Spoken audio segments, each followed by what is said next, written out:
ખૂબ સુંદર. સામાન્ય રીતે આ ચાર ભાવનાની વાત આવે ને તો તમારે હિસાબે આ ચાર ભાવમાંથી સૌથી હાર્ડેસ્ટ ભાવના ભાવવામાં સૌથી વધુ તકલીફ આપે અથવા તો મુશ્કેલી પડે એવી કઈ ભાવના છે? મૈત્રી, પ્રમોદ, કારુણ્ય અને માધ્યસ્થ. બરાબર ને ભાઈ? તો તમે વિચાર કરજો. આપણે સ્વાધ્યાયમાં લેશું પણ તમે 5 મિનિટ વિચારી શકો છો કે સૌની અપેક્ષા એ ચારે ચાર ભાવના મહત્ત્વની છે અને ચારે ચાર આ એક અપેક્ષા એ બહુ સહેલી છે પણ બીજી અપેક્ષા એ ચારે ચાર ભાવના હાર્ડ છે. પણ સૌથી વધુ માધ્યસ્થ ભાવ રાખવો બહુ જ કઠિન છે એવું જ્ઞાનીજનો કહે છે. કારણ કે મૈત્રી ભાવના એટલે આપણે કોને માટે કીધું કે આખા જગતના જે જીવો છે આપણા સમાન બધા એ બધા સાથે આપણે મૈત્રી રાખવાની. તો જેમ ગઈકાલે કીધું ને ભાઈ કે આપણે જગતના જીવો સાથે તો મોટે ભાગે મૈત્રી ભાવ રાખી શકીએ છીએ. પછી ગુણીજનો પ્રત્યે આપણાથી ખૂબ ગુણવાન હોય તો એના પ્રત્યે આદર પણ આવે છે. અને દીન ક્રૂર અને ધર્મ વિહોણા દેખી દિલમાં દર્દ રહે. કોઈ ગરીબ હોય, કોઈ ધર્મ વિહોણા હોય તો એ બધા જોઈને પણ આપણને ક્યારેક એનો એટલે કરુણા ભાવના પણ આવે છે. પણ કરે ઉપેક્ષા એ માર્ગની તો એ સમતા ચિત્ત ધરું. એટલે જ્યારે એ ઉપેક્ષા કરે અને કોઈની પણ વાત માને નહીં, કેટલી વખત સમજાવ્યું તો પણ સમજતો નથી, તો હવે શું કરવું? આવું થાય કે ન થાય ભાઈ? એટલે માધ્યસ્થ ભાવ રાખવો એ બહુ જ કઠિન છે. આપણે સામાન્ય રીતે વિચારશો ને તો આપણે પ્રવાહમાં ભેગા થઈ પતિત થઈ જાય છીએ. એટલે ચારે ભાવના જ્યારે આપણે આ સુંદર સ્તવન ગાઈએ ને ત્યારે એ ગાયા પછી આપણે યાદ રાખવાનું છે કે ગાવાથી શુભ કર્મ બંધાય છે પણ એનો આપણે જ્યારે અમલ કરીએ ત્યારે આપણા અશુભ કર્મોનો નાશ થાય છે. એટલે શુભ કર્મ બાંધવા એ તો જરૂરી છે જ, પણ એના કરતાં વધારે જરૂરી શું છે? અશુભ કર્મોનો નાશ કરવો. અને એમાં આપણે સૌથી વધુ કર્મ માધ્યસ્થ ભાવ એટલે ઇમ્યુન. કોઈ કાંઈ કરે ત્યારે આપણે ઇમ્યુન નથી રહી શકતા. આપણે તરત જ શું કરી જાય છીએ? કોઈના ને કોઈના પક્ષમાં પડી જઈએ છીએ. તો આ ચારે ચાર ભાવનામાં ઉલટા ક્રમથી જોઈએ તો સૌથી પહેલાં માધ્યસ્થ ભાવની આપણે તાલીમ લેવી બહુ જરૂરી છે. આવી શ્રી ચિત્રભાનુ દ્વારા જેનું આ કાવ્ય રચાયું એ ભાવના પરમાત્મા મહાવીર સ્વામીએ જે 16 ભાવના બતાવી છે એમાંની 12 ભાવના અનિત્યાદિ 12 ભાવના અને બાકીની આ 4 ભાવના. તો આ 16 ભાવના એ જ ખરેખર તો આપણું ભાવ જગત છે. પણ આપણે શું કરીએ છીએ કે આ ભાવનાઓની બરાબર વિરુદ્ધની ભાવના આપણને કહે કે અનિત્ય ભાવના ભાવવી, ત્યારે આપણા મનમાં શેની ભાવના ચાલે બેન? નિત્યની ભાવના. આ બધું મારું છે, આ મારું ખોવાઈ ગયું, મારું બગડી ગયું, મારું આણે લઈ લીધું. હમણાં બોલ્યા હોય શું કે અનિત્ય ભાવના. એટલે ખૂબ સુંદર સ્તવનથી મંગલાચરણ કર્યું અને આવો ચારે ચાર ભાવનાઓ આપણા જીવનમાં વણીને આપણે આગળ વધીએ તો આવા પંચપરમેષ્ઠીના શરણમાં ગયેલા એવા બધા જ આત્માઓના અનંત કર્મનો નાશ થઈ શકે છે. હવે આપણે સાથે મળીને એક નમસ્કાર મહામંત્ર. સર્વ મંગલમાં પ્રથમ મંગલ અને ઉત્કૃષ્ટમાં પણ સર્વોત્કૃષ્ટ એવું આ નમસ્કાર મહામંત્રનું મને ને તમને જે શરણ પ્રાપ્ત થયું છે, જે આશ્રય સ્થાન મળ્યું છે, મારા ને તમારા ઉપર જે ધર્મચક્ર રૂપે આપણને શું કરી રહ્યું છે? રક્ષણ આપી રહ્યું છે. એવું આ નમસ્કાર મહામંત્રનું શરણું મને ને તમને આ ભાવમાં તો મળ્યું છે. પણ જ્ઞાની કહે છે કે આપણા બધાની ભાવના શું હોય કે એ પરમાત્મા આપણી ઈચ્છા છે ને કે છેલ્લે મારા મોઢામાં શું હોય? નવકાર મંત્ર હોય. તો જ્ઞાની કહે છે કે આ નવકાર મંત્ર છેલ્લે આપણા મુખમાં આવે એના માટે આપણે શું કરવું પડે? એનાથી કેટલું યુઝ ટુ થવું પડે? આપણા મોઢામાં એ જ વસ્તુ છેલ્લે આવવાની કે જે આપણે સતત ને સતત વિચારી છે. તો અહીંયાથી છેલ્લે જ્યારે પ્રાણ નીકળે, જીવ નીકળે, એ વખતે આપણા મનમાં જે વિચાર હશે એવી વાણી નીકળશે, અને જેવા વિચાર અને વાણી હશે એવું ભાવ જગત અંદરમાં ઓટોમેટિકલી એન્વાયરમેન્ટ બનીને આપણી સાથે જોડાઈ જશે. એટલે અહીંયાનો છેલ્લો શ્વાસ એ નવા જન્મનો પહેલો શ્વાસ હોય છે. શું હોય છે બેન? અહીંયાથી જે છેલ્લે શ્વાસ છોડશું છેલ્લો, એ વખતે મુખ ઉપર જો નવકાર મંત્ર હશે તો આપણને પહેલો શ્વાસ નવકાર ગણાતો હોય, નવકાર બોલાય એવા સ્થાનમાં મળશે. અને જો એ વખતે હાઈ હોય થતી હશે, ડૉક્ટરને બોલાવો, મારા દીકરાને બોલાવો, આજે મારી સાઇન કરવાની બાકી છે, અરે ત્યાં સુધી કે એક વખત ભાઈ, હમણાં કમનસીબીની વાત છે, હમણાં એક સમાચારમાં વાંચ્યું હતું કે એક ડેડ બોડીનો અંગૂઠો કપાઈ ગયો હતો બેન. ડેડ બોડીમાંથી અંગૂઠો કોઈ લઈ લીધો હતો. શું કામ લઈ લીધો હતો ખબર છે બેન? એની સાઇન છોકરાઓને જોતી હતી. જ્યારે ડેડ બોડીને સળગાવવા માટે મૂક્યું ને, ત્યારે કોઈ નોટિસ કર્યું કે આનો અંગૂઠો નથી. વિચાર કરજો. હવે આવું જ્યાં વાતાવરણ હોય એવે વખતે છેલ્લે જે જીવ નીકળે એ જીવને કેવી ક્ષાતા હોય તમે વિચારો. જ્યાં સંતાનો અંગૂઠો કાપી લે એવી વાતાવરણની અંદર જો મૃત્યુ થાય તો જીવને નવકાર મંત્ર યાદ આવે ને ન પણ યાદ આવે. તો જ્ઞાની મને તમને કહે છે કે આ મનુષ્ય બહુ મળ્યો છે, એમાં આપણે નવકાર મંત્ર એવો તો આત્મસાત કરીએ કે ગમે તેવું વાતાવરણ હોય, ગમે તેવી અંતિમ સ્થિતિ હોય, તો પણ એ વખતે આપણા હૈયે શું હોય? આપણે કહીએ છીએ ને, જેને હૈયે છે નવકાર એનું શું કરશે સંસાર. જો નવકાર આપણા હૈયે હશે તો આવા દિવસો આપણે જોવાનો કે સાંભળવાનો વખત પણ નહીં આવે. કમનસીબી છે આ કાળની કે જ્યાં દીકરી માના બોડીના 50-50 ટુકડા કરીને ફ્રીજમાં મૂકી દે છે. એવું દીકરીને મા વચ્ચે આવું બન્યું સાંભળ્યું તો કોઈ દિવસ? આવું બધું આપણે કથા વાર્તાઓમાં વાંચ્યું હતું. પણ આ પાંચમો વારો ધીમે ધીમે એટલો તીવ્રતાથી બધાને વીંટળાઈ વળ્યો છે કે એમાં શું બનશે આપણને ખબર નથી. પણ આપણે આપણા ભાવને શું કરી શકીએ છીએ? સાવધાનીથી સાચવી શકીએ છીએ. સંસારનું જે થવું એ થાય, પણ આપણા જીવનની અંદર આ નવકાર મંત્ર એવો વણીએ, એવો ઘૂંટીએ, એવી રીતે આત્મસાત કરીએ કે જ્યારે આપણો છેલ્લે પ્રાણ નીકળે ત્યારે જેનું જે થવું હોય તે થાવો, પણ મારા આત્માને તો જ્યાં જન્મ થાય ત્યાં પહેલો શબ્દ આપણા કાનમાં નવકાર સંભળાય.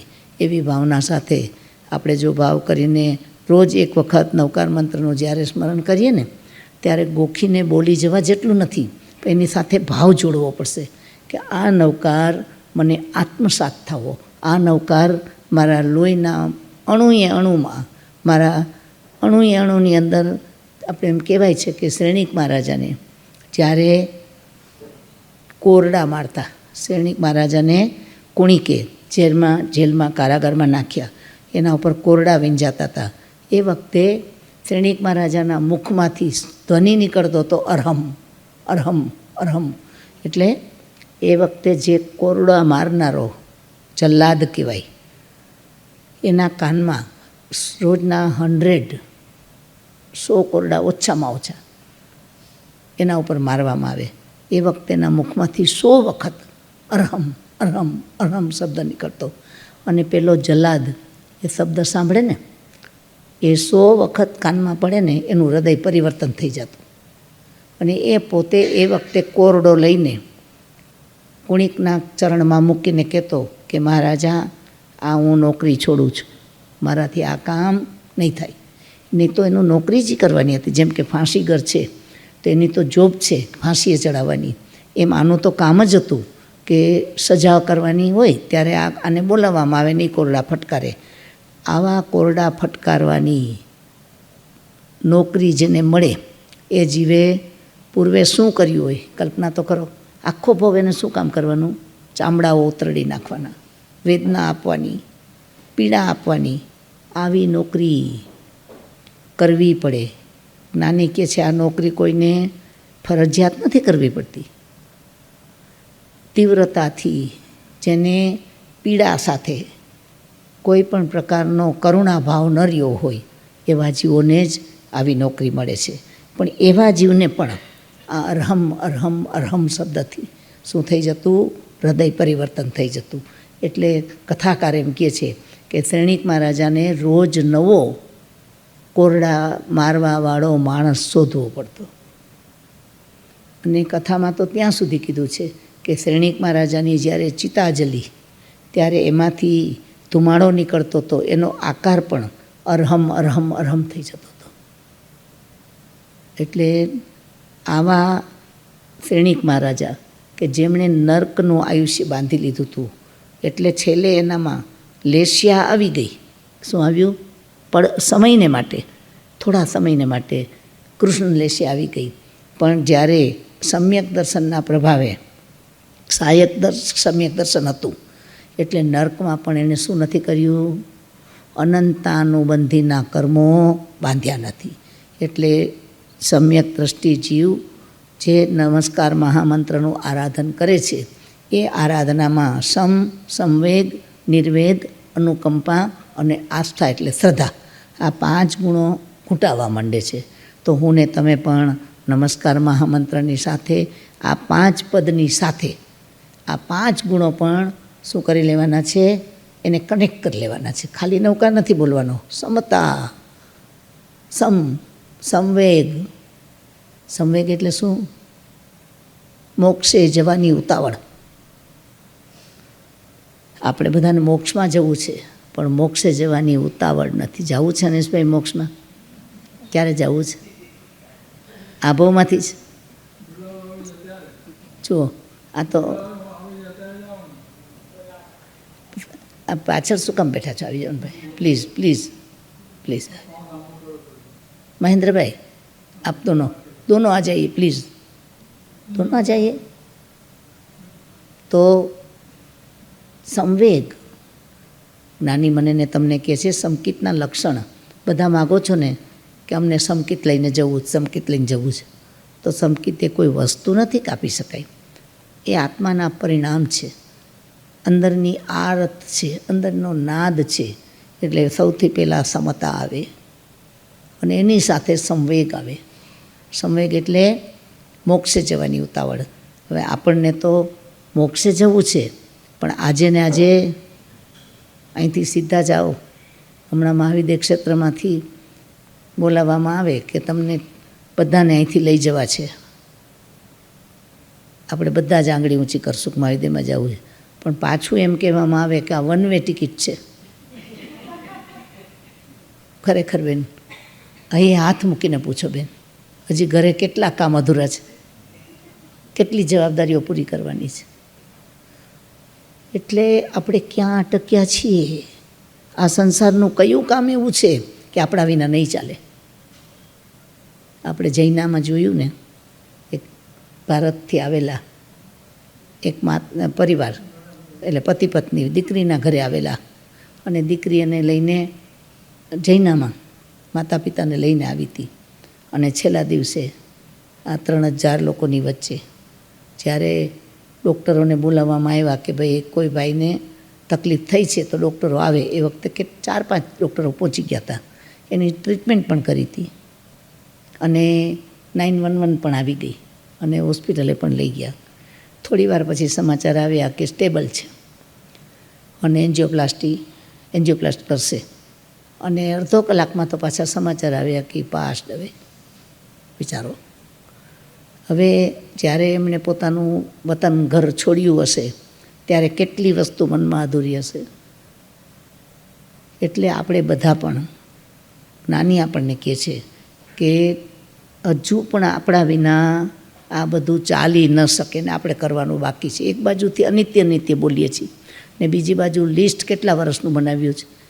કેટલા વર્ષ પછી જો કિચન રિપેર કરાવવું છે ને બેન, મોટું કરાવવું છે, કોઈકને બાથરૂમ સરખો કરાવવો છે, કોઈને કાંઈ કરાવવું છે, ને પાછા બોલીએ શું કે કાલની કોને ખબર છે. તો જ્ઞાની મને ને તમને કહે છે સંવેગ એટલે મોક્ષે જવાની ઉતાવળ. તો આવી ઉતાવળ ક્યારે કહેવાય ખબર છે? કે મોડી રાત્રે આપણી ઊંઘ ઉડી જાય, અચાનક રાતના ઊંઘ ઉડી ગઈ, પાછી મહેનત કરીએ અને ઊંઘ આવે નહીં.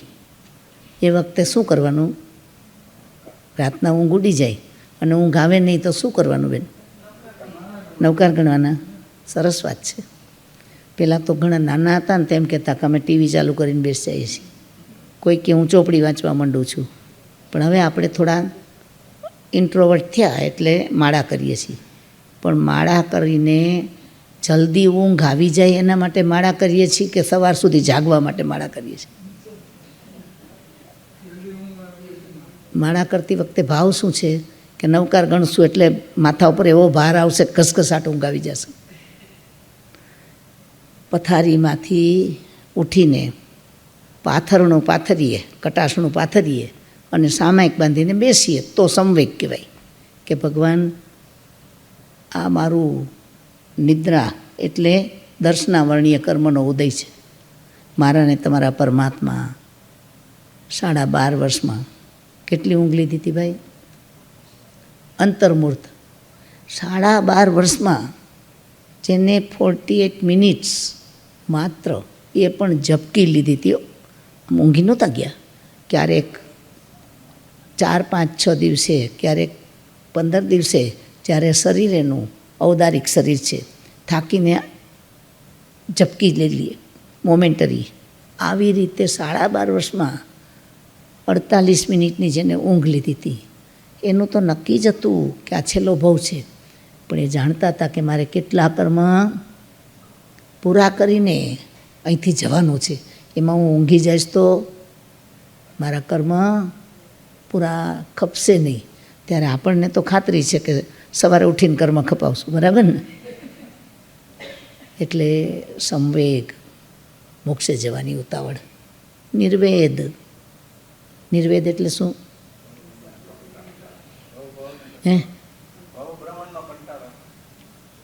સરસ, સાચી વાત છે.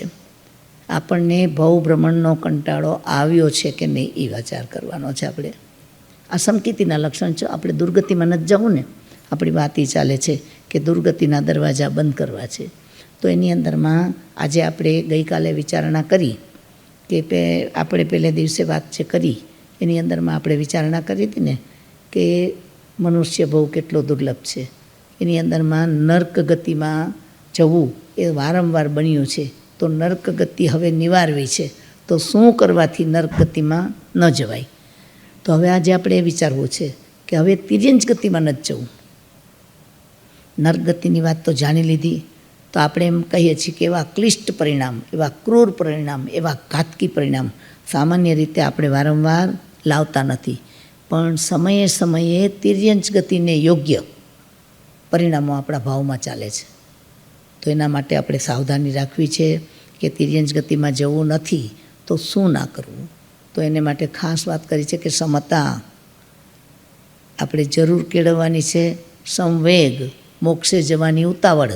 મોક્ષે જવાની ઉતાવળ હોય એને માટે નર્ક ગતિ સૌથી વધુ ખતરનાક અને બાધક છે. કારણ કે તિર્યંચ ગતિ, નર્ક ગતિ તો એક વખત ગયા તો વધુમાં વધુ 33 સાગરોપમ. પછી ત્યાંથી પાછા નર્ક ગતિમાં ત્યારે ને ત્યારે જવાના નથી. ત્યારે તિર્યંચ ગતિમાં ગયા તો જ્ઞાની કહે છે તિર્યંચ ગતિમાંથી નીકળવા માટે અનંતો કાળ લાગી જાય. મનુષ્ય ગતિમાં પણ સંખ્યાતો કાળ, નારકીમાં અપેક્ષાએ અસંખ્યાતો પણ છતાંય વધુમાં વધુ 33 સાગરનો. નર્ક ગતિવાળો જીવ અને દેવ ગતિવાળો જીવ એ બંનેની ગતિ મેક્સિમમ પણ 33 સાગરોપમની છે. પછી ત્યાંથી નીકળ્યા પછી એના માટે એ ભવ તો પાછો આવતો નથી. ત્યારે તિર્યંચ ગતિ એક એવી છે કે એમાં અનંતો કાળ જાય છે. બોલો, એક વખત આપણે તિર્યંચમાં ચાલ્યા ગયા ને તો જો આપણે પછી પુરુષાર્થ ઉપડે કેવી રીતે? તિર્યંચ ગતિમાં આપણી પાસે એવું કોઈ સાધન નથી. એક તો ત્યાં તિર્યંચના ભાવમાં પરાધીનતા એટલી છે કે એને સ્વતંત્રતા નથી. બીજા પરસ્પરના દુઃખના ભયો એટલા બધા છે. તમે જાણો છો કે એક કહેવત છે મત્સ્ય ગલા ગલમ ન્યાય. મોટી માછલી નાની માછલીને ગળે, એનાથી નાની માછલીને એનાથી નાનીને ગળે, એક પછી એક આમ સળંગ ચાલે છે. જ્યારે છઠ્ઠો આવશે ને ત્યારે માત્ર તિર્યંચ ગતિમાં કયા જીવો હશે? સિંધુ નદી એના જેવી એક નદી, અને એ નદીમાં પણ માત્ર મચ્છ અને કચ્છ એટલે કે માછલાઓ. બોલો, કારણ કે માછલા એવા જીવ છે કે જે માછલું ખાઈને જીવે છે.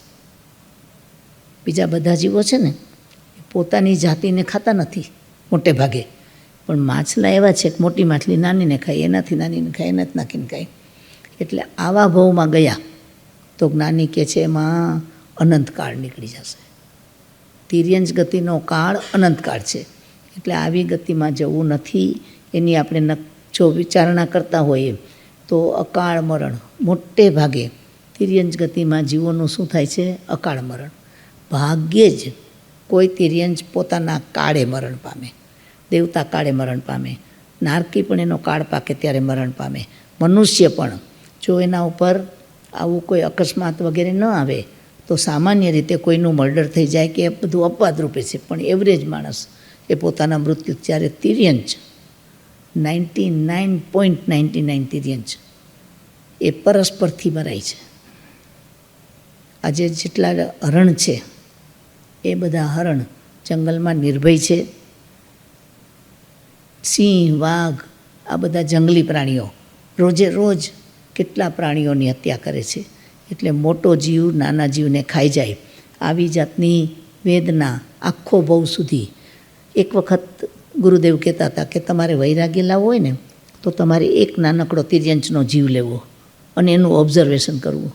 શૈલેષભાઈ, મારે એકવાર ડાલાસમાં પર્યુષણ હતા બેન, અને ત્યાં એક આપણા કચ્છીભાઈ જાદવજીભાઈ એમના વાઈફ વાત કરતા હતા કે બેન પર્યુષણ દરમિયાન જો કે અમારા મને ઘરમાં બેઠા બેઠા કંઈક યાર્ડમાંથી ઝીણો અવાજ, તીણો અવાજ આવતો હતો. તો કે મને લાગ્યું કે આ કોક જીવ બોલે છે. તો એણે યાર્ડમાં જઈને તપાસ કરી તો એક ઉંદરડીએ 3-4 આવડા નાના નાના બચ્ચાઓ મૂક્યા હશે બેન. એ બચ્ચાઓ હતા એમાં, અને એમાંથી એક બચ્ચું તો આખું ખવાઈ ગયેલું, એટલે એને કોઈ જીવે આવીને ખોતરી કાઢ્યું હતું. અને બીજું જે બચ્ચું હતું એક તો સાવ મરેલું હતું, બીજું ખવાઈ ગયેલું હતું, અને ત્રીજું હતું ને એની આસપાસમાં અસંખ્ય કીડીઓ, આટલી મોટી મોટી કીડીઓ, અને અસંખ્ય કીડીઓ એવડા નાના ઉંદરડાના બચ્ચાના શરીર ઉપર ચોંટી હતી. હવે એનું માંસ ખાતી હતી. હવે એ કે આને કાઢવી કેવી રીતે? આ કીડીઓને તમે ઉખેડી ન શકો બેન, એના ઉપર પાણી નાખો તો કીડીઓ પણ મરી જાય. એ કે એવું તો ધર્મ સંકટ આવ્યું કે આ ઉંદરડાના બચ્ચાને બચાવવું કે કીડીઓને બચાવવી. એટલે મહેનત કરીને ગોછો પોંજણી લઈને એના શરીર ઉપરથી જેટલી ઉતરે એટલી ઉતારી, પણ કે એ વખતે એ નાનકડું અવળું બચ્ચું જે તરફડતું હતું, એ તરફડાટ જોયા પછી આપણને ખબર પડે કે આ તો આપણે એક જીવને જોયું છે. પણ જંગલોમાં તિર્યંજ ગતિના જીવો એ જરાક નબળા પડે, જરાક એના હાથ પગ ભાંગી જાય, ચાલતા બંધ થઈ જાય, કોઈને કચડાઈ ગયું, કોઈ બીજા પ્રાણીએ બટકું ભરી લીધું કે કંઈ કર્યું, એ ચાલી નથી શકતા. અને એવે વખતે જંગલોમાં પારાવાર કીડીઓ, મકોડાઓ, આવા જે જંતુ છે ને એને એમની બ્લડની એના વાસ આવે છે એ જીવની, અને ટોળાને ટોળા આવી જાય છે. અને એને શું કરે છે? જીવતું હોય ત્યારથી જ ખાવાનું શરૂ કરે છે, એને આખું ફોલી ખાય છે. આવું મરણ મેં ને તમે તિર્યંજ ગતિમાં અનંત વખત કર્યું છે. અને હજી પણ જો એકવાર તિર્યંજ ગતિ ગઈ ને, એક વખત તિર્યંજ ગતિમાં ચાલ્યા ગયા તો ન જાણે એનો આરો ક્યારે આવશે, ક્યારે બહાર નીકળશું. એટલે જ્ઞાની મને તમને કહે છે કે વધુમાં વધુ ભવજીવે તિર્યંજ ગતિના કર્યા છે, અને હજી પણ સંભાવના વધુમાં વધુ તિર્યંજ ગતિની છે. દેવગતિ માટે પુણ્યનો પ્રકર્ષ જોઈએ, અને નર્ક ગતિ માટે પાપનો પ્રકર્ષ જોઈએ. તો આપણે 5 માળાના જીવ છીએ ને, એમાં વીર્યનું ઉત્થાન પ્રમાણમાં ઓછું છે. એ જીવો આટલું નર્કમાં જવા જેટલું પાપ પણ ઓછું કરે છે ને સ્વર્ગમાં જવા જેવા પુણ્યો પણ નથી કરતા. તો મનુષ્ય તો બહુ રેર છે. મનુષ્ય ગતિ તો પછી ગતિ કઈ રહી? તિર્યંજ ગતિ. અને ભગવાનને પ્રશ્ન કર્યો હતો કે ભગવાન, સર્વથી વધુ જીવો જ્યારે આયુષ્યનો બંધ કરે છે ત્યારે સૌથી વધુ જીવો કઈ ગતિનો બંધ કરે છે? ત્યારે ભગવાનનો જવાબ શું હતો? તિર્યંચ ગતિનો. શું કામ? એક તો ચારેય ગતિમાંથી ત્યાં જવાય છે. મનુષ્ય મરીને પણ તિર્યંચમાં જાય, દેવ મરીને પણ તિર્યંચમાં જાય, નારકી મરીને પણ તિર્યંચમાં જાય, તિર્યંચ મરીને પણ તિર્યંચમાં જાય.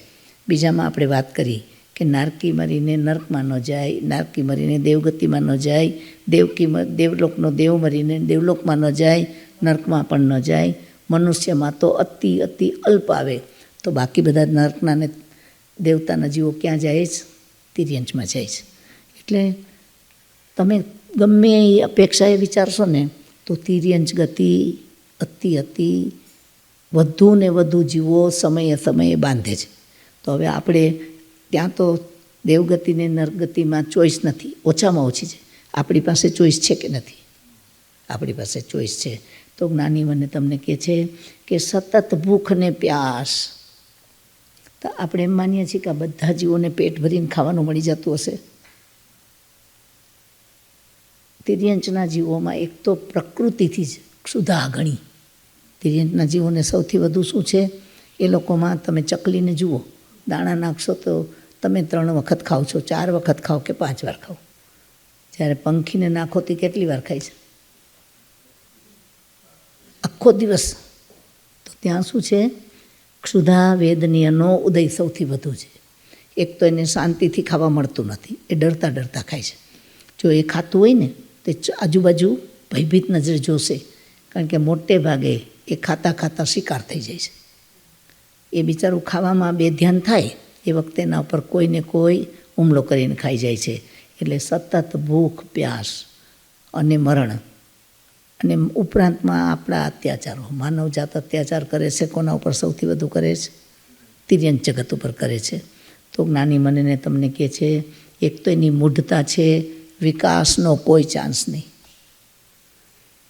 આમ તો જ્ઞાની તો ત્યાં સુધી કહે છો કે દેવલોકનો દેવ પણ ક્યારેય પણ વિકસિત થતા નથી. ગ્રોથ, આજે જે દેવલોકમાં ગયા છે દેવ, એનું જે અવધિ જ્ઞાન છે એને પોતાના ભવની સાથે જ મળ્યું છે. That's it. એનું જેટલું લિમિટ છે ને કે ઉપરમાં દેવલોકની ધ્વજા સુધી અને નીચે પાતાળ સુધી, આટલું એને દેખાય. પછી એ જે ગ્રોથ થતા જાય એમ એને વધુ દેખાય ખરું? નથી દેખાતું. કોઈ જાતનો ગ્રોથ નથી. તો તિર્યંચમાં ગ્રોથ છે? ગ્રોથ નથી.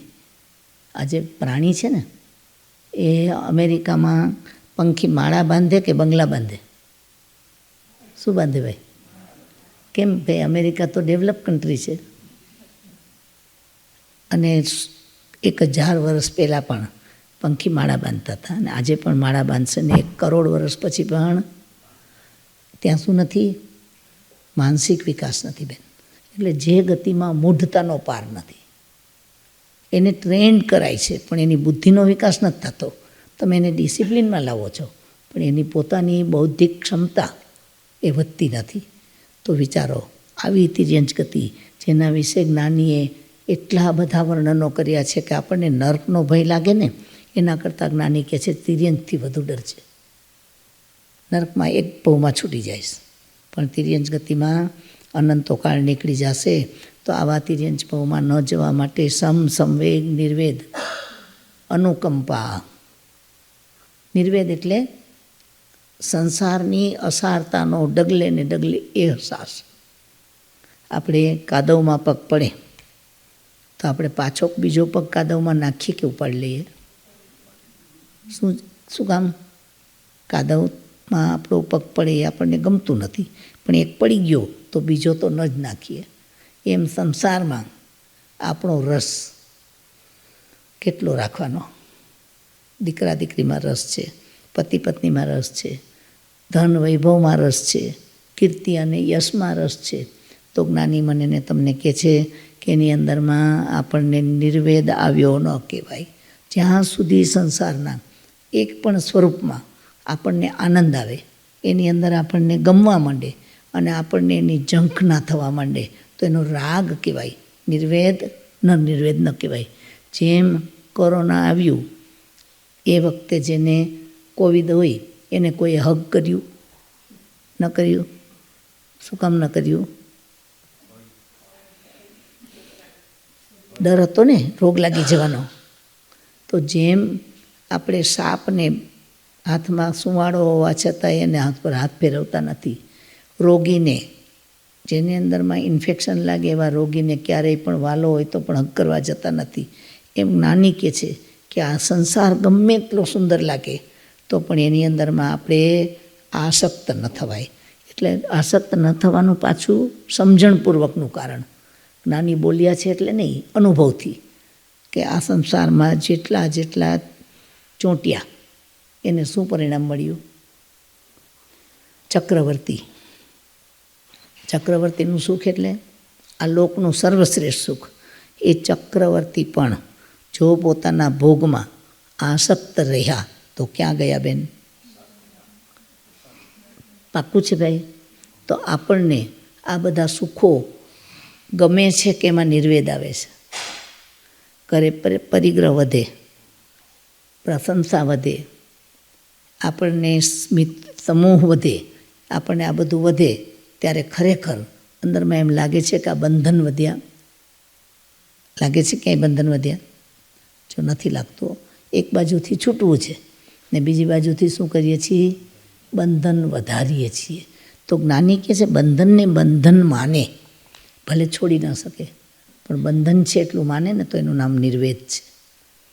અનુકંપા, કરુણા, એ તો તમે બધા જાણો છો કે આપણા જીવનમાં ભલે આપણે બોલીએ કે મને કરુણા ઘણી છે, પણ આપણો જ્યાં સુધી સ્વાર્થ આવે નહીં ને ત્યાં સુધી આપણી કરુણા ટકે છે. હમણાં જ આપણને વેક્સિનેશન આપ્યું બેન, એ વેક્સિનેશનમાં કોઈ પ્રાણીની, કોઈ જીવની, કોઈની વિરાધના થઈ હશે કે નહીં થઈ હોય? તો પણ આપણે તો આતુરતા, જલ્દી વેક્સિનેશન આવી જાય તો સારું, જલ્દી વેક્સિનેશન આવી જાય તો સારું. અને આપણા સ્વાર્થ માટે બધા લઈ લઈએ તો એકબીજાને શું ન લાગે? એક બાજુ અનુકંપા, કરુણા, એની વાતો કરીએ, અને જેમાં પ્રત્યક્ષ હિંસા છે એવી વસ્તુમાં આપણે કેટલો ઉત્સાહ, કેટલો આનંદ અને કેટલી ઉત્કંઠા રાખી હતી વિચારો. તો આપણી અનુકંપાનો ગુણ ટકે ખરો? જ્ઞાની કહે છે કરવું પડે અને જરૂરી હોય એ કર્યું, પણ એમાં ખેદ થયો ખરો? ખેદ રાખી શકીએ કે ન રાખી શકીએ કે પરમાત્મા મારી જીજીવિષા? આપણે બધા જ બોલતા હતા ને કે પાંચમની છઠ ન થાય. બોલ્યા છીએ એક નહીં જિંદગીમાં? આયુષ્ય જ્યારે પૂરું થવાનું હોય ત્યારે પૂરું થાય, આવું આપણે બોલવાવાળા. પણ જ્યારે રોગ સામે આવ્યો ત્યારે તો બધી શ્રદ્ધા છૂ થઈ ગઈ હતી બેન. જાણે કે આપણનું આયુષ્યની કાંઈ કિંમત જ નહોતી. બચાવે તો વેક્સિનેશન જ બચાવે. એટલે જ્ઞાની કહે છે કે આપણા જીવનની અંદર આવા બધા સંવેગ, નિર્વેદ, અનુકંપા અને શ્રદ્ધા. શ્રદ્ધા કોની શ્રદ્ધા? તત્વની શ્રદ્ધા. જ્ઞાન, દર્શન, ચારિત્ર અને તપ, આ જ મોક્ષ માર્ગ. એને બદલે આપણે વર્તમાનમાં જુઓ તો જ્ઞાન, દર્શન, ચારિત્ર, તપ ન હોય, આડંબર હોય, દેખાડો હોય, આકર્ષણ હોય, એ બધામાં આપણે શું શ્રદ્ધા કરતા થઈ ગયા છીએ કે અહીંયા ધર્મ ઘણો છે. આ મુખ્ય કારણ બનશે. માર્ગની, વિતરાગ માર્ગથી વિરુદ્ધની આપણે પ્રરોપણા કરી તો તિર્યંચ ગતિનો બંધ અવશ્ય પડી જાય છે. એટલે 5 ગુણ સમકિતના મારાને તમારા આત્મામાં કેળવી લઈએ તો તિર્યંચ ગતિનો દરવાજો હંમેશ માટે શું થઈ જાય? આ કેટલું સહેલું છે બેન. નર્ક અને તિર્યંચમાં ન જવા માટે માત્ર ને માત્ર આ 5 ગુણ, સંવેગ, નિર્વેદ, અનુકંપા અને શ્રદ્ધા, આના તરફ ફોકસ કરીએ. ચોથા ગુણ સ્થાનક પછીનો જીવ ક્યારેય નર્ક કે તિર્યંચમાં જતો નથી. તો સહેલામાં સહેલો રસ્તો છે, પણ એનાથી વિરુદ્ધના કામ કરશું તો તિર્યંચ ગતિનો બંધ અવશ્ય પડશે. અને એના માટે આપણને પરમાત્માએ આગમની અંદર 4 કારણો બતાવ્યા છે તિર્યંચ ગતિમાં જવાના. અને હેમચંદ્રાચાર્યજીએ પણ વિસ્તારપૂર્વક એ 4 કારણોનો વિસ્તાર કરીને આપણને 10 કારણો આપ્યા છે. એની અંદરમાં પહેલું કારણ બતાવ્યું છે ઉન્માર્ગની દેશના. ઉન્માર્ગ એટલે પરમાત્માની આજ્ઞાથી વિરુદ્ધનો માર્ગ. એ વિરુદ્ધના માર્ગને જો આપણે ક્યાંય પ્રવર્તમાન કરીએ અને આવો ભાવ ચાલતો હોય ત્યારે જો આયુષ્યનો બંધ પડે તો આપણે તિર્યંચ ગતિમાં જ ચાલ્યા જઈએ. હવે આપણે કહીશું કે આપણે કાંઈ ઉન્માર્ગની ક્યારેય પણ પરોપણા કરતા નથી, પણ મને ને તમને જ્ઞાની પૂછે છે કે વર્તમાન કાળમાં માન્યતાનો દોષ, આપણા મનની અંદર માનેલું તત્વ, આ જ ધર્મ, જેના મનમાં જે પકડાઈ ગયું છે એ પછી કોઈ પણ સાંપ્રદાયિક હોય કે તાત્વિક હોય, પણ આપણે બધા સુપેન કરીને બેઠા છીએ. આખા સમાજમાં, સંઘમાં, જીવનમાં, પરિવારમાં ક્યાંય પણ એકતા ન થવાનું કારણ શું છે? ઉન્માર્ગ. પોતાની માન્યતાનો માર્ગ એ જ સાચો માર્ગ. કોઈ એમ કહેશે કે મારી પાસે ખોટું છે, મારો માર્ગ ખોટો છે. કોઈને માર્ગ ખોટો નથી, તો પછી સાચું કોણ? તો આજ આ ભાવની અંદર જ્ઞાની એટલું જ કહે છે કે પહેલું જ કારણ છે ઉન્માર્ગની દેશના. તમે ઉન્માર્ગમાં છો તો તમારા એકનો બગડશે, પણ જ્યારે ઉન્માર્ગની દેશના એટલે કે ઉન્માર્ગનો પ્રચાર કરશું ત્યારે આપણે અનેક જીવોને ભ્રમિત કરશું. એના કારણે જો એ દરમિયાનમાં આયુષ્યનો બંધ પડે તો તિર્યંચ ગતિનો જ પડે છે. એટલે જેના તમે બ્રાન્ડ એમ્બેસેડર હો એનો જ માલ વેચાય કે બધાનો માલ વેચાય? તમે વિચારો, કોનો વેચીએ છીએ આપણે? મહાવીરનો જ માલ વેચીએ છીએ કે આપણા માનેલા પંથનો માલ વેચીએ છીએ? નહીં તો 5 મારાના જીવો વધુમાં વધુ તિર્યંચ ગતિમાં જાય છે એવું જ્ઞાની કેતની. 5 મારાના જીવોની વક્રતા અને જડતા એનું લક્ષણ છે. 5 મારાના જીવનું લક્ષણ શું બતાવ્યું ભગવાને? વક્રતા અને જડતા. વક્રતા એટલે વાંકાપણું અને જડતા એટલે લીધેલી વાત છોડે નહીં. આ વક્રતા એટલે કોઈ એક રસ્તો બતાવે ને એટલે આપણે એને ખાલી વ્યક્તિગત સંબંધો બગડેલા હોય ને તો જાણીએ કે એની વાત સાચી છે, તો પણ શું કરીએ? આપણે સ્વભાવ છોડીએ ને એને નથી આડા ચાલીએ. આ મારાના જીવની પ્રકૃતિ છે. સાચે સાચ જ્ઞાની કહે ને કે તારે જેન્યુન મતભેદ હોય ને તો પહેલાંય ભાઈ ચર્ચાઓ થતી, સામે સામે વાદ વિવાદ થતા, પણ એમાં શું હતું કે એક નિશ્ચિત વાત હતી કે સામા માણસનું જો સત્ય પ્રૂવ થઈ જાય તો હું શું બની જતો? એને નિયમ હતો કે હારી જાય એણે શું કરી લેવાનું? શિષ્યત્વ સ્વીકારી લેવાનું. જુઓ, તો ચર્ચાનો અર્થ તો એવો હતો કે એને ચર્ચામાંથી તત્વ પામવું હતું કે હું જીતીશ તો મારું તત્વ છે એ સાબિત થશે, પણ ધારો કે હું સાબિત ન કરી શકું તો એના તત્વને હું શું કરી લઈશ? સ્વીકારી લઈશ. આજે તો બીજા દિવસે બેવડું જોર કરીને આવીએ કે વધુ દલીલો ગોતીને આવશું. સ્વીકારવાની તો વાત જ નથી. તો આનું નામ શું કહેવાય? વક્રતા અને જડતા. પાછી જડતા એટલે જાન જાય પણ મત બદલે નહીં, છોડે નહીં, વાતની વાત મૂકે નહીં. તો ભગવાન મહાવીર સ્વામીએ પોતે પણ મરીચીના ભાવમાં શું કર્યું હતું? કોનો માલ વેચ્યો? દાદાનો માલ ન વેચ્યો અને મરીચીનો માલ પોતે બની ગયા મરીચી. અને એના કારણે કપિલે પણ એ જ માન્યતા પ્રવર્તાવી અને દેવલોકમાંથી નીકળીને તિર્યંચ ગતિના બંધો બાંધ્યા. તો જ્ઞાની મને ને તમને કહે છે કે નર્ક ગતિમાં જવા કરતાં પણ તિર્યંચ ગતિમાં જનારા જીવો એ સૌથી વધારે સન્માર્ગ વિચ્છેદક છે. સન્માર્ગનો જે વિચ્છેદ કરે, પાપ કરવા જેવું છે એમાં કાંઈ વાંધો નહીં, આવી માન્યતા ધરાવીએ છીએ આપણે. ઘણી વસ્તુ આપણે જાણીએ છીએ કે આમાં પાપ છે. ધર્મમાં જે વિધિ વિધાનમાં, જે તપમાં, જે જપમાં, જે ક્રિયામાં પાપ થાય છે તો આપણે સ્વીકારી લઈશું કે આમાં પાપ છે, પણ એનો પાછો પ્રચાર કરીએ છીએ. શું કરીએ છીએ ભાઈ? આપણે બધા જ. જો તમે ન કરી શકીએ ને તો જ્ઞાની કે તને માફ છે, પણ જે પાપ છે એનું શું નહીં કરવાનું? ક્યારેય પણ બચાવ નહીં કરવાનો. આપણા જે જમણવારો થાય, આ બધું થાય છે, એમાં આપણે જાણીએ છીએ ને કે કેટલી બધી વિરાધનાઓ થાય છે, તો પણ આપણે શું બોલીએ કે તો અત્યારના જમાના પ્રમાણે કરવું પડે. વિચાર કરજો, આપણે કરીએ છીએ એમાં સુધરવાની જરૂર છે અથવા ખોટું છે એમ કહેવાને બદલે આપણે એમ કહીએ કે ના તો જમાના પ્રમાણે કરવું પડે. એનો અર્થ શું થયો બેન? આપણે એની ભગવાનની વાણીની સામે એની ઉથાપના કરી. એટલે સૌથી પહેલી ઉન્માર્ગની દેશના ઉન્માર્ગની દેશના નહીં કરશો. ઉન્માર્ગ એટલે મહાવીરે કરુણામાં ધર્મ બતાવ્યો હોય અને આપણે હિંસા કરીને પણ એમ કહીએ કે આપણે આ ધર્મ કર્યો છે, તો આપણા જીવનની અંદર તિર્યંચ ગતિનો બંધ પડે છે અને સન્માર્ગનો વિચ્છેદ બરાબર આના જેવું જ છે. જે ઉન્માર્ગની સ્થાપના એ જ સન્માર્ગનો સન્માર્ગનો વિચ્છેદ થાય છે એમાં. પછી ત્રીજું છે ઉત્સૂત્ર પરૂપણા. ઉત્સૂત્ર પરૂપણા પણ જુઓ, આ ત્રણ શબ્દ વાપર્યા: સન્માર્ગનો વિરોધ, ઉન્માર્ગની સ્થાપના અને ઉત્સૂત્રની પરૂપણા. આ ત્રણેય શબ્દ એક જ અર્થ સૂચિત કરે છે. ત્રણેયનો મિનિંગ એક જ થાય છે કે નિર્નવ બનાવી દે એવી ખરાબ દુર્લભ બુદ્ધિપણું જેની અંદર આવે છે.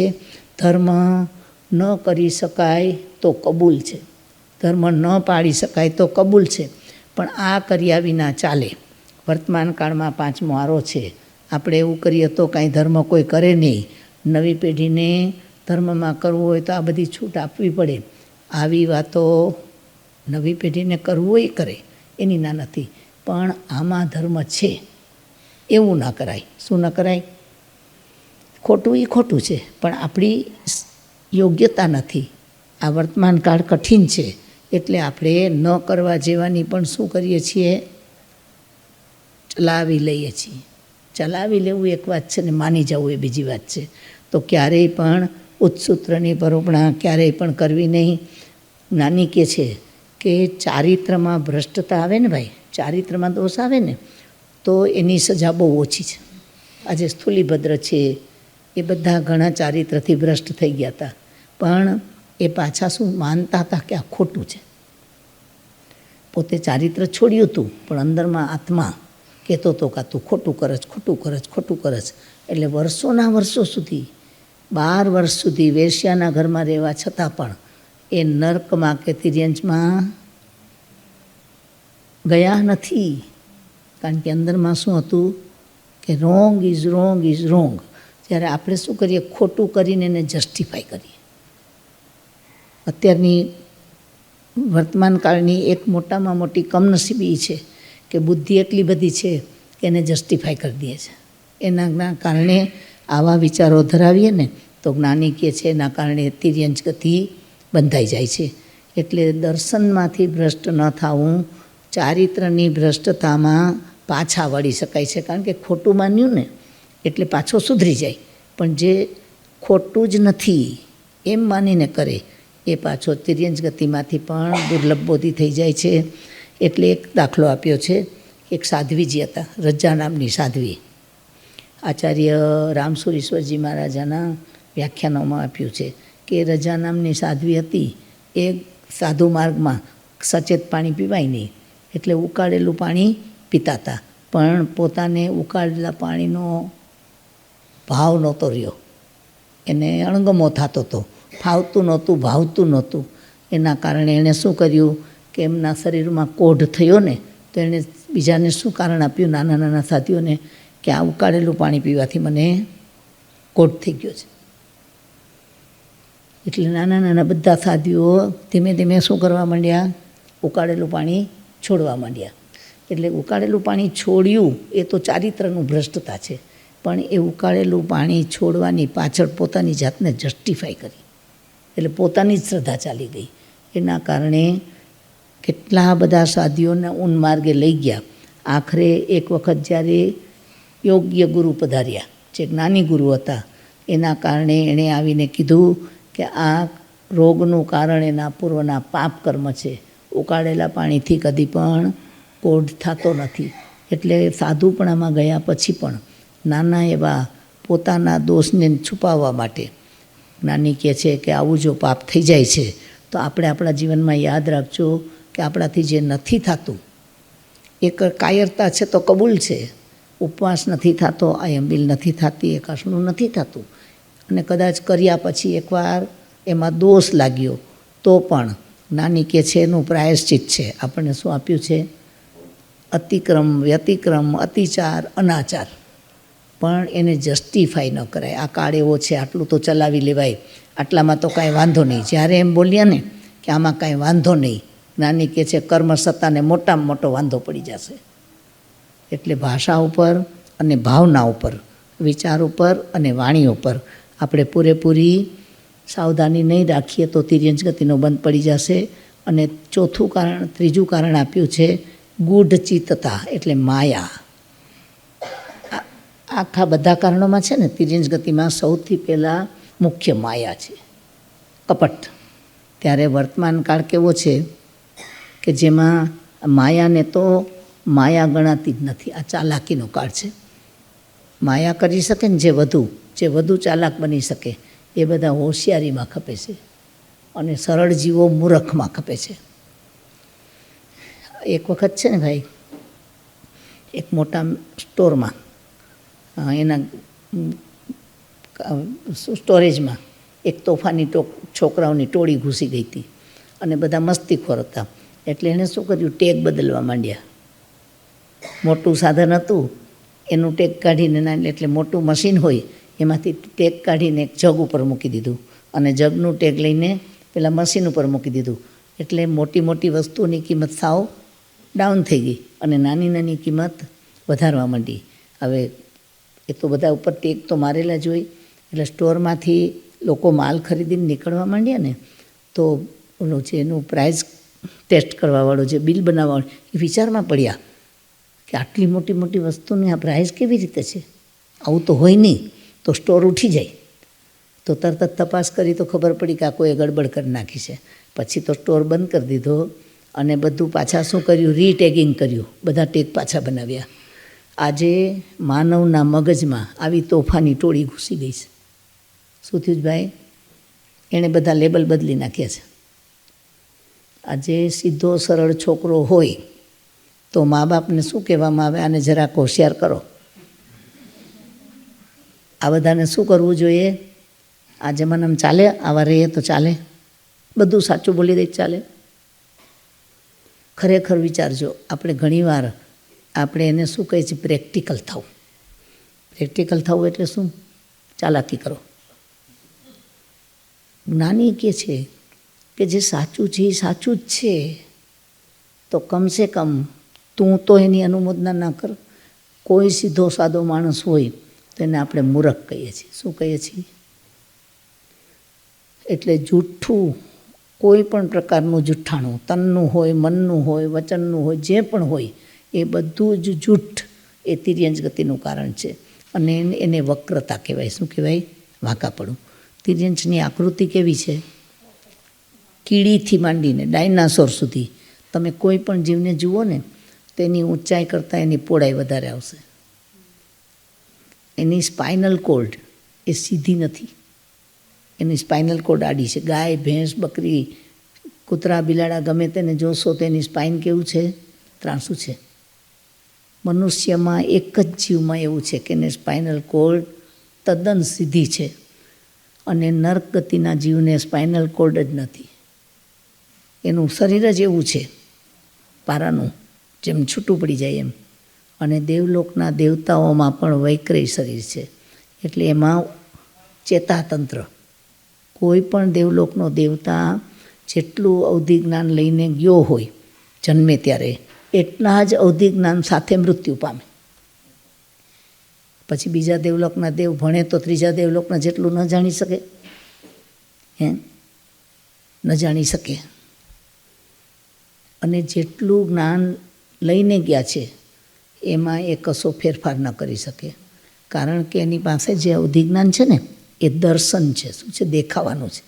હવે આજે આપણી પાસે જ્યારે સૂર્યગ્રહણ, ચંદ્રગ્રહણ થાય ત્યારે તમને ખૂબ મોટા સાધનો આપી દેવામાં આવે ને તમને કે આનું અવલોકન કરો. તમને બેસ્ટમાં બેસ્ટ બાયનોક્યુલર, દૂરબીન બધા આપી દીધા. તમને ચંદ્ર ગમે એટલો મોટો દેખાય તો તમે એનું અર્થઘટન શું કરો? અર્થઘટન શું કરો ભાઈ? વિચારો. આજે તમે ડૉક્ટર છો, તમને પલ્સ જુઓ છો, તમને ખબર પડે છે કે આનો મિનિંગ શું, કે આ વધારે કહેવાય, ઓછી કહેવાય કી. પણ બીજાને પલ્સ જુએ તેને શું ખબર પડે કે આનો અર્થ શું થાય છે? કારણ કે તમારું જે જ્ઞાન છે ને એ તમે બુદ્ધિથી વિચારીને કર્યું છે. ત્યારે દેખવાનું ખાલી જ્ઞાન છે, જોવાનું જ્ઞાન એ તમને જન્મથી ગિફ્ટ મળ્યું છે. એટલે દેવલોકના દેવતા કશું પણ અર્થઘટન ન કરી શકે. શું ન કરે? એ જે દેખે છે ને એ કહી શકે. એટલે અવધિ જ્ઞાનમાં જે દેખાય એ અવધિ જ્ઞાનનો વિષય છે. મતિ શ્રુત એનું બેસ્ટ સ્ટેજ ખાલી માણસનો ભવ છે. નથી દેવલોકમાં, નથી નારકીમાં, નથી તિર્યંચમાં, ખાલી મનુષ્ય ભવમાં છે. તિર્યંચને પણ ક્યારેક જાતિ સ્મરણ જ્ઞાન થાય છે. તો જાતિ સ્મરણમાં એને પૂર્વના ભવો બધા દેખાય, જેટલા સંજ્ઞીપણાના મનુષ્યના ભવો, જે મનવાળા ભવો એ પણ એ વખતે એને મનુષ્યના ભવમાં જેટલું મતિસ્વરૂપ જ્ઞાન કર્યું હોય એટલું જ એને જ્ઞાન દેખાય. એટલે જે ખગોળશાસ્ત્રી હોય એને દૂરબીન કામનું એનું અર્થઘટન કરે. બાકી મને તમને આપે તો એમ જ્ઞાની મને તમને કહે છે તિર્યંચ ગતિમાં કોઈ પણ જ્ઞાનના વિકાસની સંભાવના નથી. એટલે મનુષ્ય ભવ ગુમાવ્યા પછી જો તિર્યંચના ભવમાં ગયા, અનંતો કાળેમાં નીકળી ગયા પછી પાછા મનુષ્યમાં આવીએ ત્યારે એકડો ઘૂંટવો પડે. શું કરવું પડે? પાછો એકડો ઘૂંટવો પડે. તો હવે આપણે વિચાર કરીએ કે જ્ઞાની આપણને આગળ વધતા કહે છે કે આવી ઉત્સૂત્રની પરોપણા કરી અને એના પછી જો ગૂઢ ચિત્તતા એટલે માયા કરી, તો એ માયાના કારણે આ તિર્યંચ ગતિમાં વક્રતા છે. એના કારણે આપણે કોઈ પણ પ્રકૃતિને બદલી શકવાના નથી, પણ પ્રકૃતિનું અર્થઘટન શું કરી નાખીએ છીએ? ઉલટું કરીએ છીએ. એટલે પાંચ મારાના જીવોમાં સૌથી વધારે માયા અને કપટની આવી વૃત્તિ હોવાને કારણે જ્ઞાની આપણને વધુ ને વધુ સાવધાન કરે છે. અને ત્યાર પછી આવે છે ચિત્તની ગૂઢતા, પછી આવે છે આર્ત ધ્યાન. આપણે પહેલાં જ કીધું કે સૌથી વધુ જીવો આર્ત ધ્યાનમાં વધારે હોવાના કારણે સૌથી વધુ જીવો તિર્યંચ ગતિમાં ચાલ્યા જાય છે. આર્ત ધ્યાનનો આપણે ઘણી બધી વાતો કરી છે, પણ અલ્પ શબ્દમાં કેવું હોય તો આર્ત ધ્યાન કોને કહેવાય? આર્ત ધ્યાન કોને કહેવાય? રડવું, કકડવું, માથા પીટવા એ આર્ત ધ્યાન નથી. ઈષ્ટનો યોગ ને અનિષ્ટનો વિયોગ. ઈષ્ટ એટલે મનગમતું અને અનિષ્ટ એટલે અણગમતું. અહીંયા બેઠા છીએ તો પણ આપણા મનમાં ઈષ્ટનો યોગ થાય અને અનિષ્ટનો વિયોગ થાય એવી ભાવના ખરી કે નહીં? તમે યાદ કરો, આજે જે પણ છે, આજે મને જરાક તબિયત બગડી હોય તો મારા મનમાં 24 કલાક શું થાય? આ ક્યારે મટી જાય, ક્યારે મટી જાય? આવું થાય કે ન થાય? આજે હવે તમારા બાળકોને કોલેજમાં મોકલવાના હશે, વેકેશન પૂરું થશે, ઘણાને નવી કોલેજોમાં બધાને એને મનગમતી કોલેજમાં શું થઈ જાય? એડમિશન મળી જાય. હવે વિચારો, એ બાળકને પોતાનો અનુબંધ દ્રવ્ય સાથે, ક્ષેત્ર સાથે, કાળ સાથે, ભાવ સાથે હોય કે ન હોય? કોઈ પણ વ્યક્તિ ક્યાંય કનેક્ટ થાય, જોડાય કે ન જોડાય, એમાં આપણી વિચારણા કામ કરે કે એનું પુણ્ય કે પાપ કામ કરે? જુઓ, આયોજન કરવું એ જુદી વાત છે. તમારે પ્લાનિંગ કરવું પડે, ક્યાં મૂકવા છે, શું કરવું છે, પણ એના માટે જે સતત આપણું મન એમાં ઇન્વોલ્વ થઈને એની જ ચિંતા કર્યા કરે, એને પરમાત્માએ આર્ત ધ્યાન કીધું છે. મનગમતું થઈ જાઓ અને અણગમતું ટળી જાઓ. આ વિચારણા 84 લક્ષ જીવાયોનીના જીવ એક યા બીજી રીતે કરે છે. એના કારણે સૌથી વધુ જીવો દેવ, નારકી, તિર્યંચ અને મનુષ્ય બધામાંથી તિર્યંચમાં ચાલ્યા જાય છે. એટલે આર્ત ધ્યાનમાં સૌથી પહેલું કીધું કે ઈષ્ટનો યોગ, બીજો અનિષ્ટનો વિયોગ, મનગમતું થાવો, અણગમતું દૂર થાવો, અને ત્રીજું કીધું છે રોગની ચિંતા. આપણે બધા જ પાંચ મારાના જીવો હીન પુણ્યવાળા છીએ. એટલે શરીરમાં જરાક પણ કાંઈ રોગનું નામ પણ પડ્યું 24 કલાક આપણા મનમાં શું ચાલ્યા કરે ભાઈ? હજી તો શૈલેષભાઈ રિપોર્ટ કરાવવા ગયા હોય ને ત્યારથી જ ડૉક્ટરે એમ કીધું કે તમારે આનું જરા ચેકઅપ કરાવવું પડશે. એટલે ભાવધારામાં ખળભળાટ મચી જાય. અને એમાં પણ પાછો જ્યારે ચેકઅપ થતું હોય એમાં ટેકનિશિયનના કે ડૉક્ટરના પહેલાંના મોઢા ઉપર જરાક ફેરફાર જુઓ તો હાથ પગ પાણી થવા માંડે. અને ગલતીથી એમાં કંઈક આવી ગયું અને પછી કે ના તો રિપોર્ટમાં જરા ભૂલ હતી, પણ એ ગલતીથી પણ આવી ગયું હોય તો આપણે જે રીતે આકુળ વ્યાકુળ થઈ જાય છીએ એવા ભાવમાં જીવાત્મા સ્વરૂપથી બહાર ચાલ્યો ગયો છે. શું છે? શ્રદ્ધામાંથી ભ્રષ્ટ થઈ ગયો. જે થવાનું છે થવાનું છે. કર્મ ઉદયમાં આવ્યા, કોઈ રોક્યા રોકાતા નથી, આ બધું બોલવાનું હતું. બાંધેલા કર્મ ભોગવવા પડે છે, આ બધું બોલતા હતા. પણ ત્યારે શું થઈ ગયું? ખળભળાટ થઈ ગયો. એના કારણે જો એવે વખતે આયુષ્યનો બંધ પડે તો તિર્યંજ ગતિમાં ચાલ્યા જાય. અને ધારો કે આયુષ્યનો બંધ ન પડે તો પણ જે પ્રકૃતિઓ ભેગી થાય, જ્ઞાનાવરણીય, દર્શનાવરણીય, મોહનીય, આ બધી જે આયુષ્ય સિવાયના 7 કર્મની પ્રકૃતિ ભેગી થાય ને, એ તિર્યંજ ગતિને યોગ્ય થઈ જાય. એટલે કર્મ અને આત્મા, આની શ્રદ્ધા આપણે ધીમે ધીમે કેળવવાની છે. કે મારા અશુભ કર્મનો જો સ્ટોક નહીં હોય તો મને આવેલું દર્દ પળભરમાં ચાલ્યું જશે. અને આજે આટલી દવાઓ શોધાણી છે તો પણ એ જ દર્દથી લોકો મરે જ કે નથી મરતા. જે એક બધા જ દર્દની દવા લગભગ આવી ગઈ છે, અને છતાંય બધા જ દર્દથી જીવો મરે છે. તો કારણ શું છે? પોતાના કર્મ. તો જ્ઞાની કહે છે પરમાત્માના માર્ગના ખરેખર રહસ્યો આત્મસાત કરીએ તો જ આપણું આર્ત ધ્યાન અટકે. આર્ત ધ્યાન દૂર કરવા માટે એક જ ઉપાય છે, કર્મનું સ્વરૂપ જાણવું અને એની શ્રદ્ધા કરવી. તો આટલું કરવાથી આપણે ઇષ્ટનો યોગ, અનિષ્ટનો વિયોગ, રોગની ચિંતા, અને સૌથી ચોથું છે એ શું છે? નિદાન.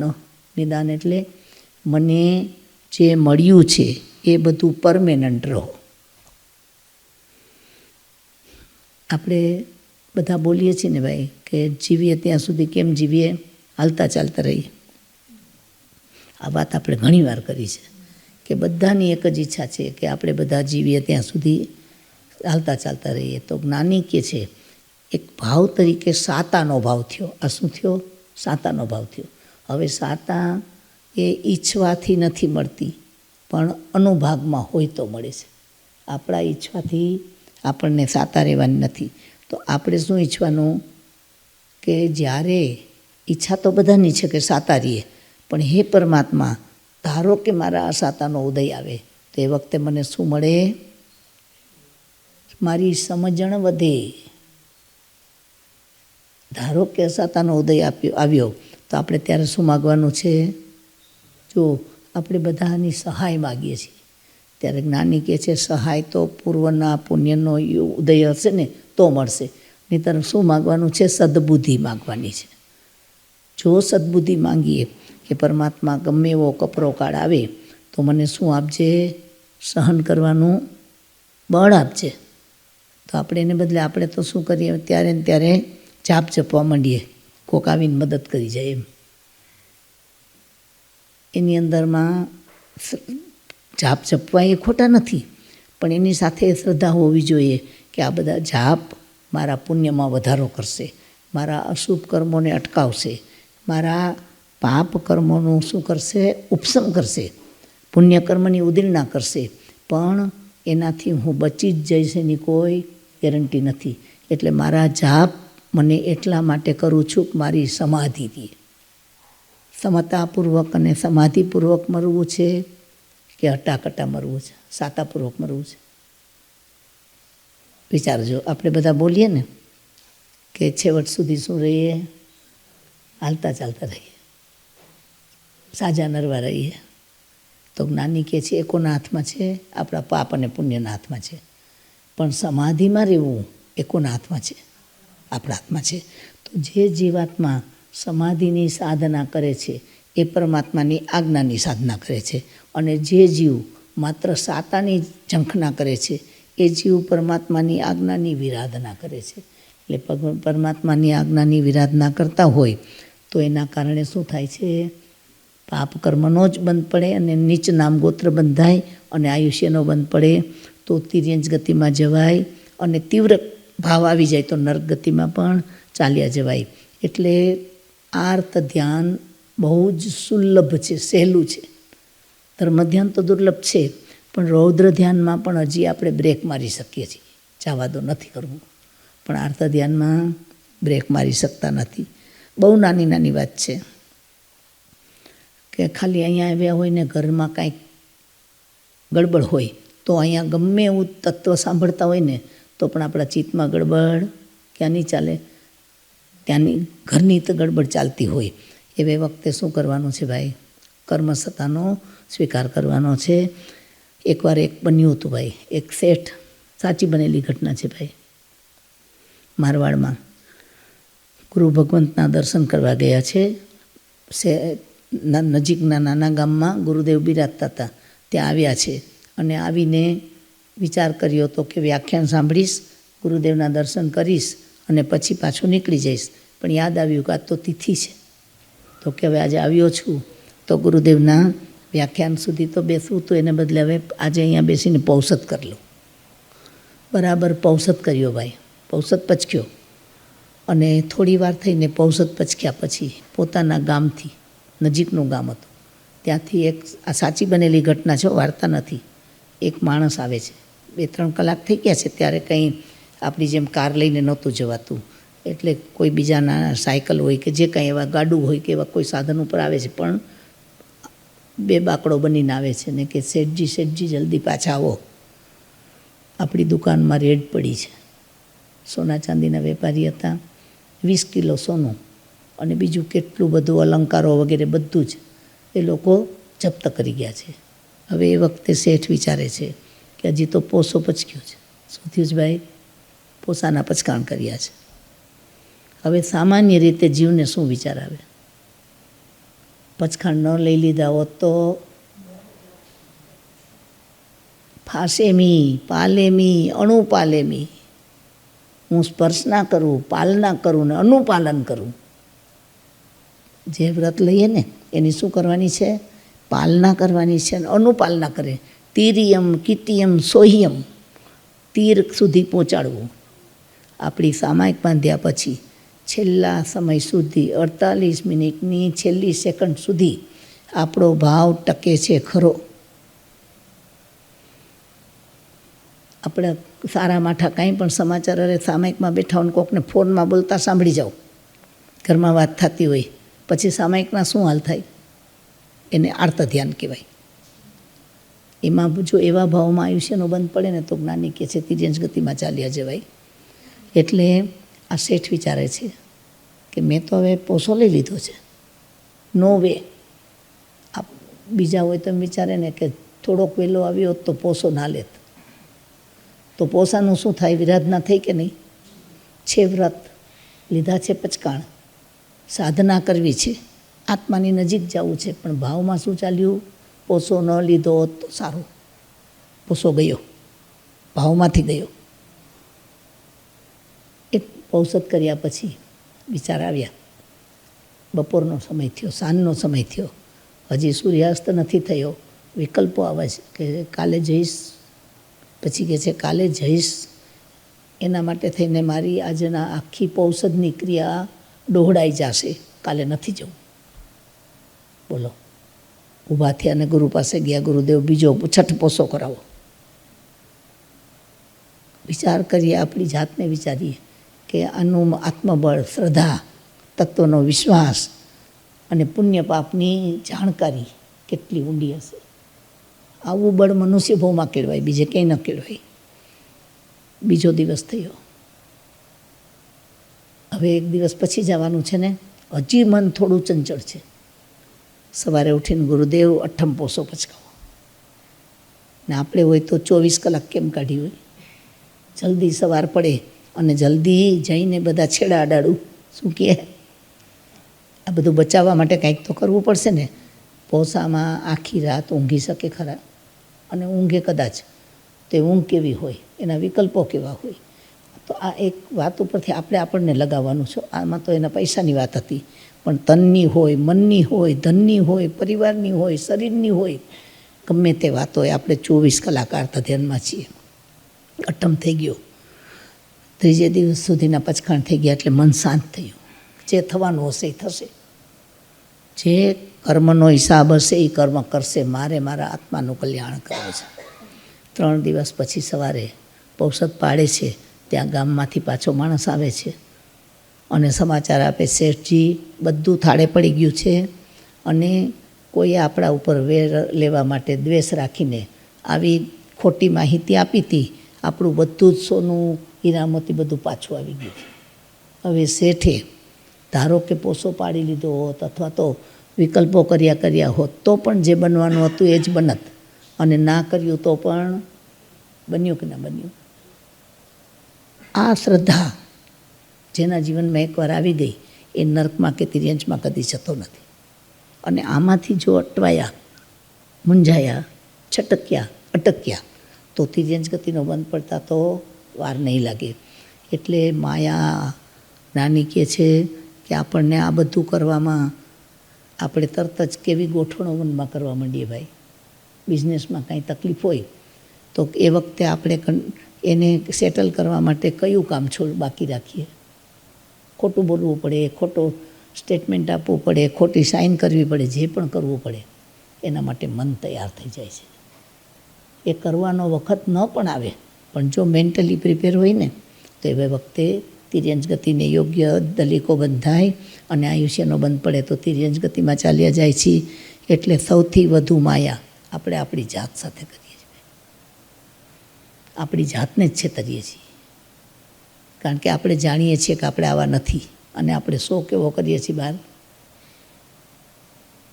જાણે આપણે જ ધર્મી જીવ છીએ. બાકી આપણો આત્મા જાણે છે. ખરેખર અહીંયાને પૂછજો, આપણે બીજા આમ આર્દ્ર થઈને બોલીએ કે હું તો મહાપાપી છું ને હું તો આવો છું ને આવું, પણ કોક આપણને પાપી કહી દે તો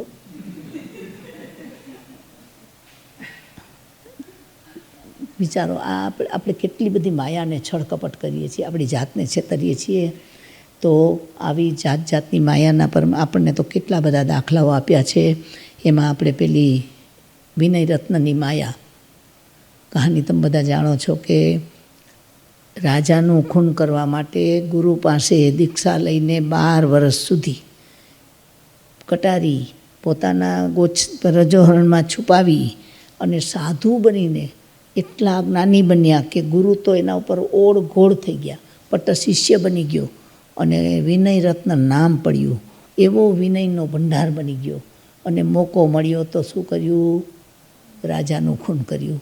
આ રાજાનું ખૂન કરવા જેવા પાપો આપણે ભલે ન કરીએ, પણ પરિવારમાં કેટલું ખાનગીમાં છુપાવીને મનમાં રાખ્યું છે. કેટલી વાતો બેવડી તેવડી કરીને પતિએ પત્નીને, પત્નીએ પતિને, ભાઈએ બહેનને ને આ બધા આપણે કેટલા ખોટા બોલ્યા છીએ. ક્યારેક અંતરાત્મા સાથે વિચાર કરજો, આપણા મુખમાંથી નીકળેલું એક પણ અસત્ય વાક્ય એ વખતે જો આયુષ્યનો બંધ પડે, આપણે પોતે જાણતા હોય કે આપણે ચાલાકી કરીએ છીએ, એક્ઝેક્ટલી આવું નહોતું પણ આપણે ઘણું એવું સરસ બુદ્ધિથી ગોઠવી આપીએ છીએ. આ બધા તિર્યંશ ગતિમાં લઈ જનારા કારણો છે. તો જો હવે આપણે તિર્યંશ ગતિમાં ન જવું હોય તો એટલા બધા દાખલા છે તિર્યંશ ગતિના કે શ્રાવક શ્રાવિકાના 5 મારાના વધુમાં વધુ દુર્ગતિમાં જવામાં તિર્યંશ ગતિનો બંધ પડે છે એવું જ્ઞાનીના જ્ઞાનમાં દેખાય. ઇવન સાધુ સાધ્વી શ્રાવક શ્રાવિકા એ સૌથી વધુ જાતા હોય તો ખાલી માયા કપટને કારણે જાય છે. હિંસા નથી કરતા, ચોરી નથી કરતા, પણ શું કરે છે? અસત્યનું આચરણ કરે છે. તો જ્ઞાની મને ને તમને કહે છે, મલ્લીનાથ ભગવાનનું ઉદાહરણ, કેટલી માયા કરી હતી, શું ખોટું કરી નાખ્યું હતું? ખાલી પૂર્વભવમાં તપ કર્યું હતું. તપ કર્યું હતું,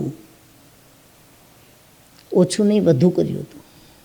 6 મિત્રો સાધુ બન્યા છે, એની સાથે તપ તપે છે અને બધાએ નક્કી કર્યું હતું કે એવી સાધના, બધા સાથે દેવલોકમાં ત્યાંથી સાથે આવ્યા છે અને એટલી દોસ્તી કે બધા મિત્રો કહે છે કે આપણે બધા સાથે મોક્ષમાં જવાનું છે, એટલે સાધના એક સરખી કરશું. અને મલ્લીનાથનો આત્મા એને વહેલું મોક્ષમાં જવું, એટલે બધાને એક આસણા હોય ને ત્યારે પોતે બપોરના એમ કે મારા પેટમાં બરાબર નથી, આ જમવું નથી. શું કર્યું? ઉપવાસ કર્યો. જુઓ, કોઈનું કશું બગાડ્યું નહીં, તો પણ શેનો બંધ પડ્યો? સ્ત્રી ગતિનો. માયા તિર્યંગ યોનસ્ય, એમાં એમ કીધું છે કે પુરુષ માયા કરે તો સ્ત્રી ગતિમાં જાય, સ્ત્રી માયા કરે તો નપુંસકમાં જાય. અને આ બધા જ એની માયાની પરાકાષ્ઠા આવે તો બધા તિર્યંશ માટે એમ કહેવાય છે કે આ બધા નપુસંક છે, એનામાં યોની છે, બચ્ચાઓને જન્મ આપે છે, પણ એનું વીર્ય નપુસંક છે, એટલે તિર્યંજ ગતિ નપુસંક યોની કહેવાય છે. એટલે માયાના પરિણામે આવું નપુસંકપણું આવે છે. તો આપણા જીવનની અંદર આનાથી બચવા માટે આપણે એક વિચારણા કરવાની છે, અને ત્યાર પછી આર્ત ધ્યાન પછી આગળ વધીને માયા અને આરંભ પરિગ્રહ, એ તો બધા જાણો છો ભાઈ. જેટલો આરંભ વધારશું, જેટલો પરિગ્રહ વધારશું, એટલી હિંસા, એની પાછળ જૂઠ. આજે કોઈ પણ વ્યક્તિ બિઝનેસમાં સાચું બોલી શકે ભાઈ. શૈલેષભાઈ, ડાયમંડ જેટલામાં લીધો હોય એટલામાં મળ્યો, એ તમે ગ્રાહકને કહી શકો?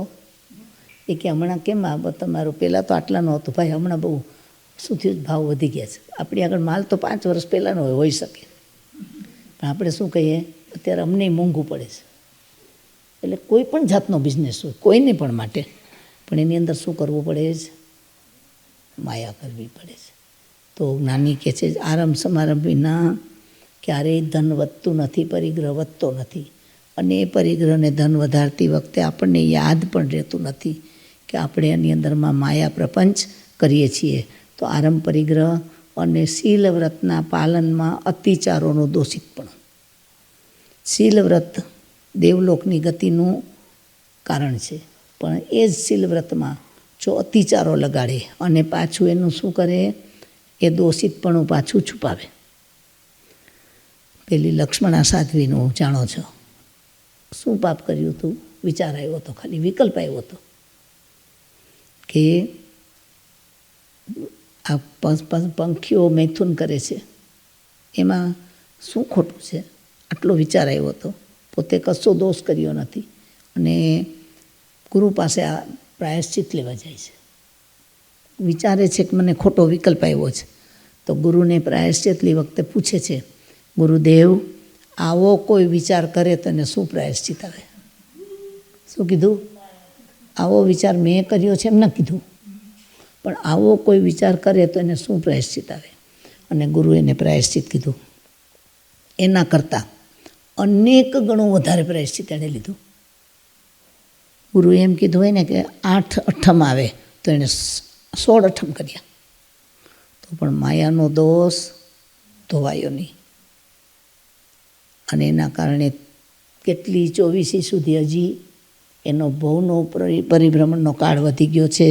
તો આવા જીવનની અંદર માયા આરંભ પરિગ્રહ ઉપરાંત શીલ વ્રતના પાલનમાં કોઈ પણ પ્રકારનું દોષિતપણું આવ્યું હોય તો જીવ એનો એકરાર કરતાં સૌથી વધુ સંકોચ અનુભવે છે. ત્યારે ગુરુ સન્મુખે જઈ અને એનું પ્રાયશ્ચિત ન કરે અને એની અંદર માયા કરે તો એને પણ તિર્યંજ ગતિ બંધાય છે. આ ઉપરાંત નીલકાપોતલેશિયામાં કોઈ પણ આ લેશિયા ચાલતી હોય તો એની અંદરમાં પણ અવશ્ય તિર્યંજ ગતિનો બંધ પડે છે. અને અપ્રત્યાખ્યાની કસાયો, પ્રત્યાખ્યાન વર્ણિ આવે ને એટલે ગુણસ્થાનક ક્યાં આવી જાય છે? ચોથા ઉપર ચાલ્યું જાય છે. તો આવા અપ્રત્યાખ્યાની કસાયો કે જે આપણા આત્માની અંદર અપ્રત્યાખ્યાનનો આશ્રવ વધારી દે છે, એના કારણે તિર્યંજ ગતિનો બંધ પડે છે. તો આવા કારણોસર જીવ તિર્યંજ ગતિમાં ચાલ્યો જાય છે. પણ આ તિર્યંજ ગતિના કારણોનું સૌથી વધુ સેન્ટ્રલાઇઝ કરેલું તત્વ માયા કપટ છે. શું છે બેન? ખોટું બોલવું, ખોટું ચાલવું, ખોટું જીવવું અને ખોટું દેખાડવું. અને વર્તમાન કાળે સૌથી વધારે માયાનો કાળ હોવાથી જ્ઞાની આપણને ચેતાવે છે કે જો આપણે તિર્યંજ ગતિનો બંધ ન પાડવો હોય તો સરળ બનવું પડશે, સીધા બનવું પડશે. ધમ્મ શુદ્ધેષુ ચિઠ્ઠયી, પરમાત્મા કહે છે ધર્મ સરળ હૃદયમાં જ સ્થિર થાય છે. તો આવી ભાવના સાથે દુર્ગતિથી કેમ બચવું એની વિચારણા કરી અને તિર્યંજ ગતિનો આયુષ્યનો બંધ ન પડે, અને આયુષ્યનો બંધ ન હોય તો પણ એને અનુરૂપ કર્મની પ્રકૃતિઓ ન આવે, એના માટે આપણે પરમાત્માની વાણીને વિચારી, સમજી, સ્વીકારી અને એનો અમલ કરવા પ્રયત્ન કરશું તો અવશ્ય આપણે પણ તિર્યંજ ગતિથી અને દુર્ગતિથી બચી જશું. આવી પરમાત્માની વાણીને સમજતા કે સમજાવતા જીન વચનથી ઓછું અધિક વિપરીત કંઈ કહેવાયું હોય તો અરિહંત અનંસિત કેવડી ભગવંત ગુરુદેવો આત્માની સાક્ષીએ, આપ સૌની સાક્ષીએ તસ્સમ ઈચ્છામી દુક્કડમ.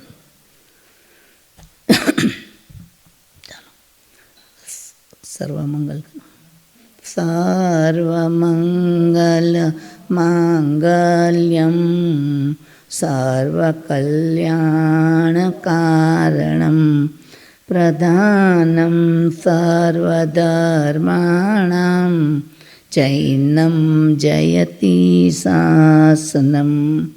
બોલો ભગવાન મહાવીર સ્વામી કી, જૈન શાસન દેવ કી, સદગુરુદેવ કી પ્રણામ. જય જિનેન્દ્ર. જય જિનેન્દ્ર.